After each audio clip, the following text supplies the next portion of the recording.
मोहित से कहती है। मोहित जी, जब आपका रिश्ता आया था तो आप अपनी बहन के साथ आए थे, लेकिन आज वो मुझे घर में कहीं दिखाई नहीं दी। आखिर है कहाँ काजल? नेहा की बात सुनकर मोहित घबरा जाता है और कहता है, नेहा तुम क्या काजल की बात लेकर बैठी हो?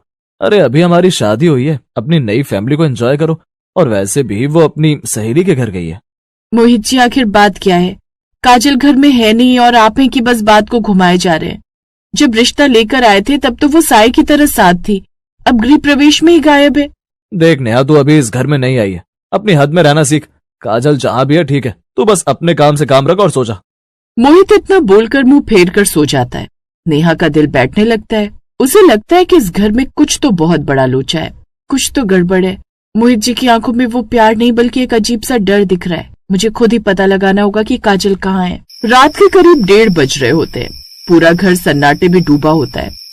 नेहा चुपके से कमरे का दरवाजा खोलती है और दबे पांव बाहर आती है। वो हॉल से होते हुए रसोई की तरफ जाती है। तभी उसे पीछे वाले पुराने स्टोर रूम की तरफ से किसी के सिसकने की आवाज आती है। ये रात 1:30 बजे कौन रो रहा है? आवाज तो स्टोर रूम से आ रही है। नेहा स्टोर रूम के पास पहुंचती है और वहां बाहर से एक बड़ा ताला लटका होता है। नेहा खिड़की के पास जाकर अंदर झांकती है तो उसकी रूह कांप जाती है। अंदर काजल एक फटी हुई बोरी पर बैठी होती है और उसके सामने उसकी सास शकुंतला खड़ी होती है। रो मत काजल, बस 2 दिन की बात और है। जैसे नेहा के हाथ की पहली रसोई वाली रस्म खत्म होगी, हम तुझे यहाँ से निकाल देंगे। तब तक चुपचाप यहीं पड़ी रहे। माँ, मुझे भूख लगी है। आपने कल रात से कुछ नहीं दिया। और भाभी कितनी अच्छी है, क्या मैं उनसे एक बार भी नहीं मिल सकती?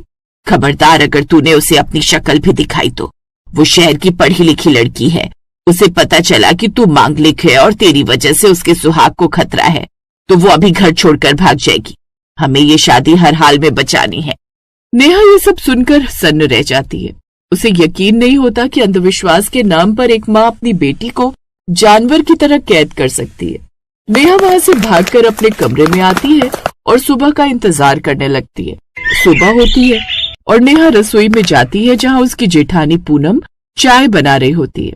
नेहा जानबूझकर काजल का जिक्र छेड़ती है। जेठानी जी, काजल का कोई फोन आया? मेरा मन नहीं लग रहा था, सोच रही थी उससे थोड़ी गप्पे मार लूं।